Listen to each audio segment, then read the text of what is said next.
सिद्धेभ्यः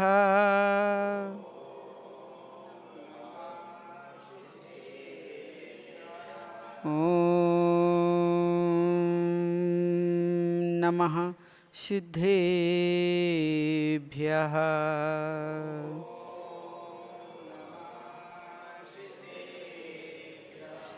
जय मंगलभूदारं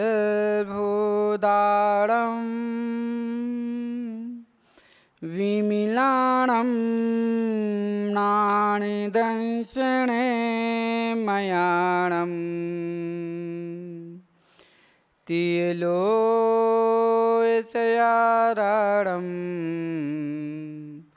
रमोषिया सव्यसेद्धारं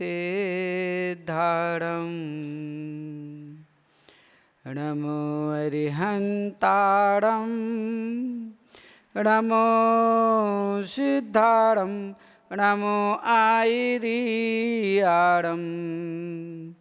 नमो वज्रायारं नमो लोये सव्यसाहुरं। जय बोलिए अनंत अनंत सिद्ध परमेष्टि भगवान की। जय बोलिए देवादि देव 1008 श्री महावीर भगवान की। जय बोलिए परम पूज्य अध्यात्म योगी आचार्य भगवान कुंद कुंद स्वामी की। जय बोलिए वात्सल्य दिवाकर निमित्त ज्ञानी आचार्य भगवान विमल सागर जी महाराज की।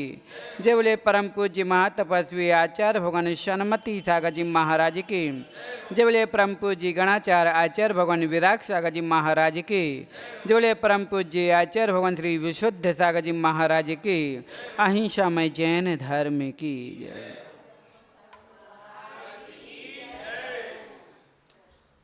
खेल जिंदगी में खेला जा रहा है कि खेल जिंदगी से खेला जा रहा है। खेल हमें खेल रहा है कि हम खेल को खेल रहे हैं, पता ही नहीं चल रहा है। जिंदगी को काटते जा रहे हैं, निकालते जा रहे हैं, समय निकलता जा रहा है। हम खुश हो रहे हैं कि हम खेल खेल रहे हैं, बल्कि उसका परिणाम जब देखा जाता है तो खेल हमें खेल के निकल गया होता है। सभी का खेल हो रहा है ना, सभी लोग खेल खेल रहे हैं। कोई विषय कषायों को लेकर के खेल खेल रहा है, उनकी पूर्ति में ही, आनंद में ही उनको रस लेकर के सोच रहा है कि आज हमने बहुत अच्छा दाव किया, आज हमने इसको हरा दिया, आज हमने इसको झुका दिया, आज हमने इसको ये मजा चखा दिया। ये खेल क्या हमने खेले कि ये खेल तुम दिखा रहे हो कि खेल तुम्हें खेल चखा रहा है। चंचल भैया सोचिए कि क्या हम खेल बन के खेले जा रहे हैं कि खिलाड़ी बन के खेल रहे हैं। सोचिए, अवलोकन करिए कि जो प्रतिपल की जो क्रियाएं हमारी चल रही हैं, अवलोकन चल रहा है, तो वो खेल हम खेल रहे हैं कि वो खेल हमें खेल करके जा रहा है। जब हम परास्त हो जाते हैं, हार जाते हैं, आगे करने की शक्ति खो बैठते हैं, तो समझ में आता है कि किसी ने मेरे साथ खेल लिया, मेरी जिंदगी बर्बाद कर दी। और जब तक आनंद आता है, अपनी इच्छाओं की पूर्ति होती है, कषायों की पूर्ति होती रहती है, तो तब लगता है कि नहीं, देखो मैं क्या दाव पेश करता हूँ, मैं जो काम करता हूँ उसमें सक्सेसफुल हो रहा हूँ, मैं सामने वाले को परास्त कर देता हूँ। मेरी कोई मायाचारी को समझ नहीं पा रहा है, लेकिन भूल तुम्हारी चल रही कि तुम खिलाड़ी नहीं, बल्कि जो खेल खेले वो खेल तुम्हारी जिंदगी को खेल के जा रहा है। कितनी जिंदगी व्यतीत कर दी, कितने स्थानों को तुमने चेंज कर दिया, कितने नाम, कितने परिणाम, कितने धाम तुमने परिवर्तित कर दिए, लेकिन इस खेल को कभी समझ नहीं पाए। नितिन भैया, खेल है ना? जिंदगी खेल है कि जिंदगी में खेल है? माँ बताइए, इंदौर वाले भैया, पंकज, क्या नाम, पंकज ना? पंकज भैया, जिंदगी खेल है कि जिंदगी में खेल है? अगर जिंदगी में खेल है तो उसे भी जीत करके दिखाइए, अगर जिंदगी खेल है तो उसे भी खिलाड़ी बन के जीत के दिखाइए। जिन्होंने जिंदगी को खेल समझा था तो उन्होंने खिलाड़ी बन के जिंदगी को जीत लिया है, और जिसके सामने जिंदगी में खेल नजर आ रहे हैं तो वो अपनी जिंदगी से खेल खेल करके चला जा रहा है। ध्यान रखना नितिन बेटा, खेलो तुम जिंदगी भर ये दुआएं हैं हमारी, खेलो तुम जिंदगी भर ये दुआएं हैं हमारी, पर मत खेलो किसी की जिंदगी से, ये गुजारिश है हमारी। खेलो खूब खेलो लेकिन किसी की जिंदगी से मत खेलो। जैसे तुम्हारी जिंदगी है वैसे दूसरों की भी जिंदगी है, लेकिन समय खेल खेल में निकल जाता है, पता नहीं चलता कि खेल खत्म ही नहीं हुआ, उस समय खत्म हो जाता है। कितने खेल बदले, कितने एक एक पल में हमने खेल बदल लिए, ये समझ में नहीं आया, इसको चेंज करके दूसरा खेल ले लिया, उसको खेलना शुरू कर दिया, लेकिन खेल खत्म नहीं हुआ, समय खत्म हो जाता है और फिर हमें अपना स्थान बदलना होता है। कितने स्थान बदल दोगे? माँ आप लोग बेंतमा के हो ना सब लोग? माँ बताइए, आप बेंतमा को हो? बेंतमा में ही जन्म हुआ? नहीं हुआ, जन्म किसी और के घर में लिया था, वहाँ से उन्होंने इतना पाल पोस के खेल खेल में हमें बड़ा कर दिया, और खेल खेल में ही देखो हमें कहाँ खेलने के लिए भेज दिया। यहाँ भी संतुष्टि नहीं है, यहाँ भी मनोरंजन लिए जा रहे हैं लोग, हमारी ज़िंदगी से खेल रहा है और लग रहा है कि हम इनके साथ खेल रहे हैं, बल्कि सामने वाला हमारे साथ ज़िंदगी से खेल रहा है। माँ बाप ने गर्म में लग करके तुम्हें माना कि मेरा खिलौना आ रहा है, सोच रहा है कि मेरा बेटा है, कोई पोता कह रहा है, कोई बेटा कह रहा है, कोई भाई कह रहा है, कोई बहन कह रहा है। उन रिश्तों के झूठे धागों में बांध बांध करके हमें खेलते रहे। जब आई भरी जवानी तो पति ने पत्नी के बंधन में बंध करके सोचा कि मैं इससे खेल खेल रही हूँ, वो कह रहा है कि मैं इसके साथ खेल खेल रहा हूँ, पता ही नहीं चला कि खेल किसका चल रहा है। बच्चे होंगे तो फिर वो तुम्हारे कंधों में चढ़ेंगे, पीठ में चढ़ेंगे, वो भी तुम्हें खिलौना बना के खेलते चले जाएंगे। नाती पोते होंगे, क्यों भैया नाती पोते हो गए ना अशोक जी, जैन साहब? नहीं है ना?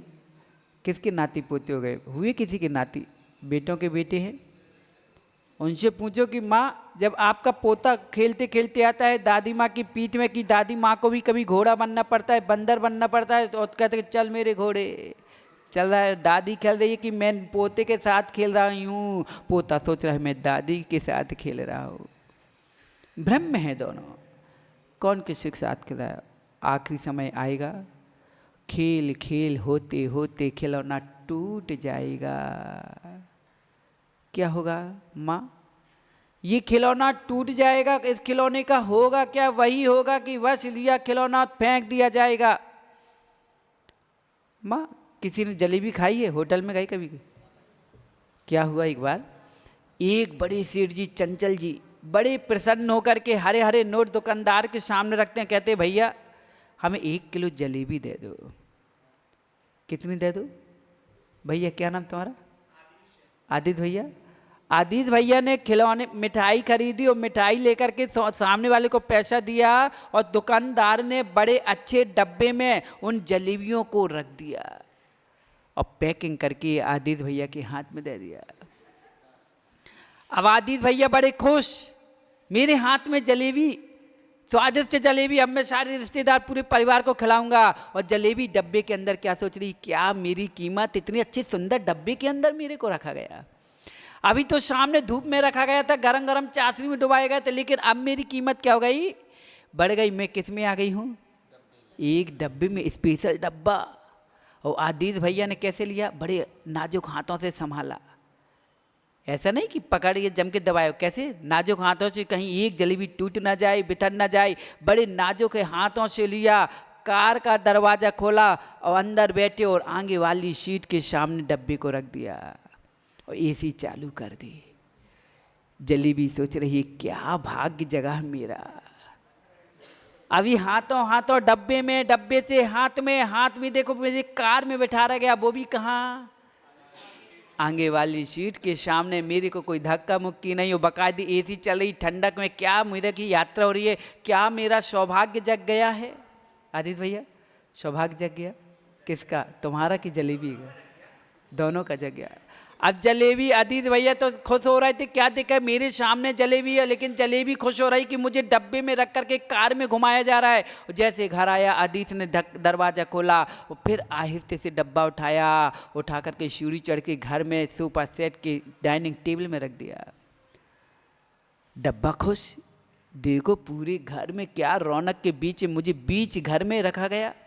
और डब्बा खोल करके बकायदे रख दी, एक एक आई घर के सदस्य, एक एक जलेबी उठाई और खाते चले गए। डब्बा बड़ा खुश था, तो क्या चाशनी भरी मेरी जलेबी भरी थी, क्या डब्बा मुझे स्वादिष्ट कर दिया, आज मेरा डब्बा मीठा मौ कर दिया, कितना डब्बा का भाग्य जग गया। डब्बा भी बड़ा प्रसन्न था, लेकिन आदित्य भैया पूरे घर ने एक एक जलेबी उठा के खा ली। तुमने खाई कि नहीं खाई? खाली। और अब खाली और डब्बा खाली। अब क्या खाली? जलेबी खाली कि डब्बा खाली? डब्बा खाली। माँ, डब्बा बड़ा फूल रहा था, मुझे इतनी एसी में बैठा गया, कार के अंदर बैठा गया, डाइनिंग टेबल में रखा गया, क्या मेरी कीमत बढ़ गई, क्या स्वादिष्ट से चाशनी भरी जलेबी थी, और एक एक करके सबने चाशनी की जलेबी उठा उठा के खा ली। अब डब्बा का क्या हुआ? आदित्य क्या किया है? डब्बा बड़ा खुश हो रहा था, लेकिन जैसे ही जलेबी खत्म हुई और आदित्य भैया ने देखा डब्बा खाली हो गया, तुरंत डब्बा उठाया और जाकर के हाथ से मचोड़ दिया, और इतना सुकोड़ के कचड़ेदानी से ऊपर से ऐसा फटका कि घूरे में जाके गिर गया। डब्बा सोच रहा है, हाय रे मेरी जिंदगी क्या दिन थे, मैं सोच रहा बड़ा खुश, मेरा भाग्य जग गया है, मेरा भाग्य जग गया। मैं हाथों हाथों में था, मैं कार में घूमता, एसी में बैठा, डाइनिंग टेबल में रखा गया, जलेबी खत्म होती, मेरी कीमत क्या होगी, कचड़े दाने में डाल दिया गया। कुत्ते आई चाट रही, आया सफाई करने वाला, झाड़ू लगाई और आग की काड़ी लगाई और जला करके डब्बे के ढक्कन को क्या किया? क्या हो गया चंचल भैया, आदित्य भैया? उसे जला करके राख कर दिया। उस कचरे की मक्खी ना भनक पाए, कोई देख ना पाए, कचरा समझ में नहीं आना चाहिए, जला करके डब्बे को राख कर दिया। अब बताओ, डब्बा चिल्ला रहा कि मैंने ऐसा कौन सा कसूर कर दिया कि मुझे पहले तुमने हाथों हाथों लिया, कार में बैठा करके घुमाया, तुम्हारे लिए तुम्हारी मीठी जलेबियां प्रसाद की सबने खा ली, मैंने ऐसा कौन सा गुनाह कर दिया, मैंने किस पे मिर्ची थोंक दी, किसको नमक खिला दिया कि मुझे इतनी बड़ी सजा कि घर से बाहर फेंका तो फेंका और साथ में जला के राख भी कर दिया गया। एक घड़ी भैया कम से कम जहाँ से आए थे वहाँ पहुँचा देते तो कम से कम सुकून तो होता कि चलो हमें जहाँ से उठे थे वहीं स्थापित कर दिया गया। दुकानदार को भी वापस नहीं दिया, माँ कहाँ जला दिया? घर के सामने घूरे में जाके जला दिया। आदित्य भैया, डब्बा अच्छा था कि मिठाई अच्छी थी? तो तुम जब मिठाई अच्छी थी तो डब्बा को क्यों संभाल रहे थे? क्यों? पैसा तुमने डब्बे के दिए थे कि मिठाई के दिए थे? महाराज, पैसे मैंने मिठाई के दिए थे, लेकिन डब्बे को संभाला हमने, संभाल के बड़े आहिस्ते से रखा, कहीं उसकी चाशनी गिर के कहीं बिथर ना जाए, जलेबियां बिथर ना जाए, क्योंकि उसमें हमारी क्या रखी थी? मीठी मिठाई रखी थी। मुझे प्रयोजन मिठाई से था, डब्बे से नहीं था, लेकिन मिठाई उसके अंदर भरी थी, इसलिए मैं डब्बे को संभाल रहा था। फ्रिज में भी रखा होगा, थोड़ी बच गई होगी, है ना? रात भर फ्रिज में रख दिया, डब्बा ठंडा, एसी में बकायदे, क्या मेरे दिन आए हो जब सवेरे दूसरे दिन खाइए डब्बा बाहर। बस आदित्य भैया, ये डब्बा ही तुम्हें सिखा रहा है कि क्यों खेल खेल में अपनी जिंदगी बर्बाद कर रहे हो। जब तक पुण्य की तुम्हारी चाशनी जलेबी अंदर भरी है तो बेटा, माँ कहती है बेटा मेरा है, बेटा दी 1 महीना तुम कोई जॉब मत करना, जॉब करते ना, जॉब मत करना, कोई कमाई मत करना, घर में बैठ के खाना। 10 दिन तो माँ कुछ नहीं कहेगी, 11वें दिन से कहेगी क्या पड़े पड़े रहते, कुछ कमा के तो लाओ, कैसी बैठे बैठे खाओगे क्या? 5 दिन तक ऐसा सुनाएगी, 5वें 6वें दिन और ज्यादा बीतने के बाद कहेगी कि बैठे रहो, कोई कीमत नहीं तुम्हारी। क्यों? कीमत किसकी थी? बेटा तो तुम्हारा था ना माँ। जब बेटा 40-50 हजार रुपए महीने में लाकर हाथ में रखता था तो बेटा मेरा भगवान सबको ऐसा दे, और बेटे की कमाई नहीं है तो भगवान बेटा ऐसा किसी को ना दे। बताओ, कीमत बेटे की थी कि और किसी की थी? तुम्हारे अंदर जो पैसे कमाने की थी, कीमत माँ डब्बे की नहीं थी, लेकिन कीमत डब्बे की इसलिए बढ़ाई गई कि उसमें मिठाई भरी थी। मिठाई निकलते डब्बा फेंक दिया गया। माँ पुण्य ये जीव निकलते ही ये डब्बा है तुम्हारा शरीर। माताओं, ये चमकती हुई देह तुम्हारी ये चमक रही है, तब तक पुण्य, तब तक तुम्हारे पति देव तुम्हें पत्नी मान रहे हैं, अपना मान रहे। 4 दिन काम मत करो घर का, पड़ जाओ बीमार। 4 दिन सेवा करेंगे, छठवें दिन कहे जाओ माई की हमारी बस की नहीं है। भगवान से विनती करेंगे, भगवान सुन ले तो अच्छी, चली जाए। क्यों? कोई काम की नहीं, पुण्य छीन हो गया। और जब तक चमकती देह है तो बेटा माँ कह रहा है, बहू सासू माँ कह रही है, पति पत्नी कह रही है, वरना 4 दिन की माँ। ऐसे भैया चिंता मत करो कि पत्नी मुझे चाह रही है, चमकते हो तो चमक रहे हो। पुण्य की मिठाई भरी है, कुछ हाथ में है इसलिए लोग चाह रहे हैं। नहीं तो माँ देखो कि जब जैसे मिठाई खात ली होते डब्बा फेंक दिया जाता है। जीव निकलते ही जिस देह में तुम्हें चिपक के बच्चे आते, मेरी माँ गोदी में आके चिपकते मेरी माँ है। पत्नी कहती है कि मेरा पति है, ये मेरी पत्नी है। निकलते ही मिठाई उसे डब्बे की तरह घर से बाहर फेंक दिए जाओगे। जैसे डब्बे के कचड़े को अदीत भैया आग लगा करके देखने पसंद नहीं करते, ऐसी सी देह रूपी डब्बे में भी आग लगा दी जाएगी। जो बेटा तुम्हारे बिना घर में रहता नहीं था, तुम्हारे बिना खाता नहीं था, तुम्हारे बिना चलता नहीं था, वो ही बेटा तुम्हें देखना पसंद नहीं करेगा। अदीत, मिठाई डब्बे में थी ना, कितने बार डब्बे को देखते थे महाराज? जब भी आते थे तो घर में फ्रिज खोलते फिर देखते कि मिठाई है कि नहीं है, चीटी तो नहीं लगाई, कोई वो तो नहीं, खराब तो नहीं। 10 बार निगाह रखते थे, लेकिन डब्बा खाली होते ही डब्बे को कितनी बार देखा? एक भी बार नहीं देखा, नहीं देखा। ऐसी माँ ये जिनके साथ तुम रह रही हो, जब तक पुण्य है, जब तक जीव सत्ता तुम्हारी ध्रुव आत्मा है, तब तक ये तुम्हें चाह रहे हैं। नहीं तो उस डब्बे की तरह ये भी छोड़ देंगे, देखना पसंद नहीं करेंगे। अभी 4 दिन को मायके चले तो तुरंत फोन आ जाएगा कि तुम्हारे बिना घर सूना लगता है, और तुम्हारी भी यहीं लाहा से डाल दी जाए। फिर बोलो कि 4 दिन सूना लगता है कि 1 मिनट को जल्दी खाली करो, तो बदबू रहना मुश्किल हो रहा है ना? जब तक पुण्य का सत्ता है तो लोग अपना मानेंगे। पुण्य निकलते ही, पुण्य की मिठाई निकलते ही माँ अपने भी अपने पहचानने से मना कर देते हैं।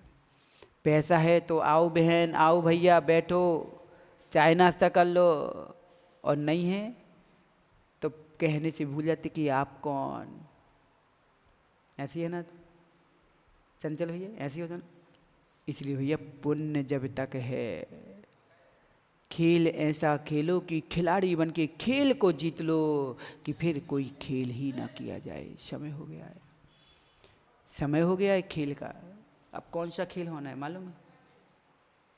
कौन सा खेल होना है? अरे ऐसा खेल करो कि जिसमें हमारा पुण्य की सत्ता बढ़े, पुण्य बढ़े। अब आपके यहाँ ये खेल नहीं, लेकिन खेल खेल में ही तुम्हें खिलाड़ी बनाया जा रहा है। जैसे साइकिल किसी ड्राइवरिंग कर सिखानी पड़ती ना, तो गाड़ी में बैठालना पड़ता है, बैठते हो ना भैया, और उसके साथ एक ड्राइवर, अनुभवी ड्राइवर बैठता है। पहले उसको स्टीयरिंग ब्रेक लगाना चलाना सिखाता है, जब सीख जाता है तो उसको गाड़ी हवाले कर दी जाती है। इसलिए कल खेल खेल में ही समझेंगे कि हम खेल के खिलाड़ी कैसे बने। तो कितने लोग चाहते हो कि हम अब इस खेल को ना खेला जाए, ऐसा खिलाड़ी बन जाएं कि अब हम जिंदगी में पुनः जन्म मरण का खेल ही ना हो। कितने लोग चाहते हैं? चाहते हो? अगर डब्बे की कीमत रखना है तो डब्बे में मिठाई भर के रखो। अपनी कीमत बढ़ा के रखना है तो पुण्य की मिठाई बचा के रखो। और पुण्य की मिठाई कैसे बचेगी? कैसे बचाओगे भैया? माँ, घर के डब्बे में आटा थोड़ी बचा रहता ना तो पूरा डब्बा खाली नहीं करती, तुरंत पीस के भर देती हूँ। क्यों? डब्बा बचा रहे हो। खाली डब्बा तो फेंक जाएगा, और थोड़ा आटा डाला रहेगा तो डब्बा बचा रहेगा। ऐसी पुण्य के रूपी आटा तुम्हारे अंदर बचा रहेगा तो तुम्हारी कीमत परिवार में, समाज में बची रहेगी। और पुण्य का डब्बा खाली हो गया तो कोई पूछने वाला नहीं है। इसलिए पुण्य का डब्बा मिठाई से भरना है तो कल आपका अवसर है कि हमारे मूल नायक 1000 श्री महावीर भगवान पहली बार अब मालूम नहीं कि उसके पहले हुआ कि नहीं हुआ, लेकिन पहली बार 1008 कलशों से तो हो गया होगा, लेकिन 1008 मंत्रावली से अभिषेक होगा। कितने मंत्रों से? 1008 मंत्रावली से। मात्र अगर आप लोग नहीं कर पाओ कोई बात नहीं, लेकिन सुन लेने मात्र से आपकी पुण्य की मिठाई भर जाएगी और आपकी कीमत बढ़ जाएगी। तो माताएं जितनी माँ हैं, जितनी सभी घर से ऐसी कोई माँ न रहे कि कल के दिन रविवार भी है, सारी व्यवस्था कमेटी कर देगी, उसकी टेंशन मत करना। और लेकिन भगवान के 1008 मंत्रों को सुनना मत भूल जाना। और जितने पुरुष हैं जिनके पास अभिषेक करने की पात्रता है, अभिषेक कर सकते हैं, ऐसा कोई बच्चा अधूरा न रहे जो 8 साल का हो गया हो और भगवान का अभिषेक न कर सके। इसलिए कल सभी लोग, पूरी दिगंबर जैन समाज उपस्थित होकर के जिनकी पात्रता है, तो वो कलशों को, पैसा का दाम मत देखना, पैसा मत देखना, क्योंकि पैसा देखोगे तो अभिषेक नहीं कर पाओगे, और अभिषेक करना पैसा मत देखना। माँ आप लोगों ने इनसे पूछो, कभी बोर कराया आप लोगों ने घर में? आप लोगों ने बोर होते हुए देखा कभी? कितने लोगों ने देखा? हाथ ऊपर करो। बोर होते हुए देखा ना? कहाँ गया बोरिंग? आदिश भैया चले गए क्या? कहाँ है आदिश? अच्छा, चंचल भैया बोर तो कराई होगी। देखना, चंचल भैया ने बोर कराई, मशीन लगाई, मशीन, जमीन पूरी सूखी थी, तो हमारे चंचल भैया ने क्या किया, एक कसेड़ी पानी लाए, उस बोरिंग में डालते गए और मशीन चलाते गए। तो बोरिंग की थी, पानी निकालने के लिए बोरिंग की थी कि पानी डालने के लिए बोरिंग की थी? किसके लिए बोरिंग हो रही थी? पानी निकालने के लिए कि पानी डालने के लिए? निकालने के लिए, लेकिन ये तो पानी डाल रहे थे। बस बस भैया, क्या नाम? बीरेन भैया। बस जैसे तुमने कहा ना महाराज जी, पहले पानी डालना पड़ता है, थोड़ा सा पानी डालना पड़ता है, जब पानी अंदर प्रवेश हो जाता है तो फिर इफरात पानी निकाला जाता है। ऐसे ही हम थोड़ा थोड़ा पानी यहाँ डालेंगे और फिर पुण्य का इफरात पानी निकालेंगे, फिर इतना पानी निकालेंगे फिर पानी डालने की जरूरत ही नहीं पड़ेगी। थोड़ा थोड़ा डालना पड़ेगा, क्योंकि बोर से इफरात पानी निकालना है तो थोड़ा तो डाल। अगर चाहते हो कि हमारे यहाँ धन की भी कमी ना हो और धर्म की भी कमी ना हो, तो दोनों का प्रयोग थोड़ा थोड़ा कल करना पड़ेगा। थोड़ा थोड़ा पानी डालो, एक एक लोटा पानी डालो और फिर टंकी टंकी भर पानी रोज निकालो। इसलिए कल 1008 मंत्रावली से अभिषेक। ऐसा कोई परिवार का सदस्य ना हो कि जिस घर से एक व्यक्ति कलश ना कर सके। पानी की कमी नहीं है, टेंशन नहीं करना है ना। बस आप अपना मानस बना के आना, भक्ति बना के आना। भिखारी बन के कोई नहीं आना, भक्त बन के आना। जो भिखारी रहेगा वो दुकान, बिजनेस, जॉब, शादी के बारे में भगवान से मांगेगा, और जो भक्त बन के आएगा वो दुकानदारी, गृहस्थी के लिए मांगने नहीं आएगा, बल्कि अपनी भक्ति के माध्यम से भगवान बनने की सीख मांगने आएगा। तो भगवान बनने के लिए कल सभी लोग, बच्चे और सभी घर में, अपने रिश्तेदारों में, सभी जगह करना। कल एक नहीं, दो दो पुण्य की कमाई है। कैसे? बने हुए भगवान की भी पूजा होगी और बनने वाले भगवान की भी तराश होगी। कल ना जाने कितने बच्चे, माँ जितने बच्चे यहाँ पर हों, 8 वर्ष से जिनकी उम्र चालू है, 8 साढ़े 7 वर्ष से शुरू हो गई हो, 7.5 से लेकर के अविवाहित अवस्था तक, चाहे वो 28 हो चाहे 30 हो, सबके जैनत्व संस्कार होंगे। एक पाषाण को, पत्थर को भगवान बनाने में समय नहीं लगता, लेकिन हम चेतन कृति होकर के, मनुष्य होकर के मानवता के गुण ना आ पाए, भगवत्ता के संस्कार ना हो पाए, ऐसा क्या मतलब। इसलिए अपने अपने बच्चों को, बच्चियों को, दोनों को उपनयन संस्कार किए जाएंगे, जैनत्व के संस्कार प्रदान किए जाएंगे आचार्य भगवान विशुद्ध सागर जी महाराज जी के परम आशीर्वाद से। और आपको दोनों महाराज जी का सानिध्य मिल गया। पुण्य उपनयन संस्कार तो आप किसी पंडित को भी बुला के करा सकते हो, किसी से भी करा सकते हो, लेकिन तुम्हारी बेतवा के नगर में न जाने बच्चों का कौन सा पुण्य जाग गया है कि उनको पंडितों के हाथ से नहीं, बल्कि गुरु भगवंतों के हाथ से संस्कार होंगे। तो अपने अपने बच्चों के संस्कार कराने के लिए अवसर मिला है, तो इस अवसर से चूक मत जाना। सवेरे 6:30 बजे ठीक यहाँ पर अभिषेक की शांति धारा चालू हो जाएगी। सभी लोग सकल दिगंबर जैन समाज उपस्थित रहेंगे। जिनकी इच्छा हो आप कमेटी में चर्चा कर लें क्या कैसी व्यवस्था है, उस व्यवस्था के अनुसार। और ठीक 8:30 बजे से बच्चों के, आप सभी को उपस्थित रहना है। ठीक 8 बजे से जैसे ही ये शांति धारा पूर्ण होगी उसके बाद तुरंत बच्चों के कार्यक्रम चालू कर दिए जाएंगे उनके उपनय, क्योंकि 9 साढ़े 9 बजे तक ये कार्यक्रम संपन्न, क्योंकि फिर आहारचर्या होगी, ठीक है ना। आप लोग की भी होगी, आप लोग भी आहारचर्या में चलोगे ना, कराने चलना। और जिसको करने चलना तो हमारे साथ सीधे दीक्षा ले लेना, उनको करने को मौका मिल जाएगा और कराने का भी मौका मिलेगा, ठीक है ना। इसलिए अपने अपने बच्चों को आसपास के गांव जहां समाज के लोग हो, छोटी समाज है, उन लोग को भी सूचना करें। आप अपने रिश्तेदारों को भी बुला सकते हैं। इंदौर से भी लोग आने के लिए तैयार हो गए, प्रीतमपुर से भी लोग आ गए। आप लोग सभी लोग अपने अपने मोबाइल का प्रयोग करके सभी जगह प्रचार करें और पुण्य अर्जन करने का उन्हें भी मौका दें। और अपने घर आए महामंत्र के आराधना साधना करने का अवसर है। इसलिए कल आपका क्या है, रविवार है, रवि का योग। और रवि योग क्यों पंडित जी, सर्वार्थ सिद्धि भी है, रवि योग भी है, रवि पुष्य तीन नक्षत्र में लगे और गुरु का सानिध्य तुम्हारे तो सोने पे सुहागा है।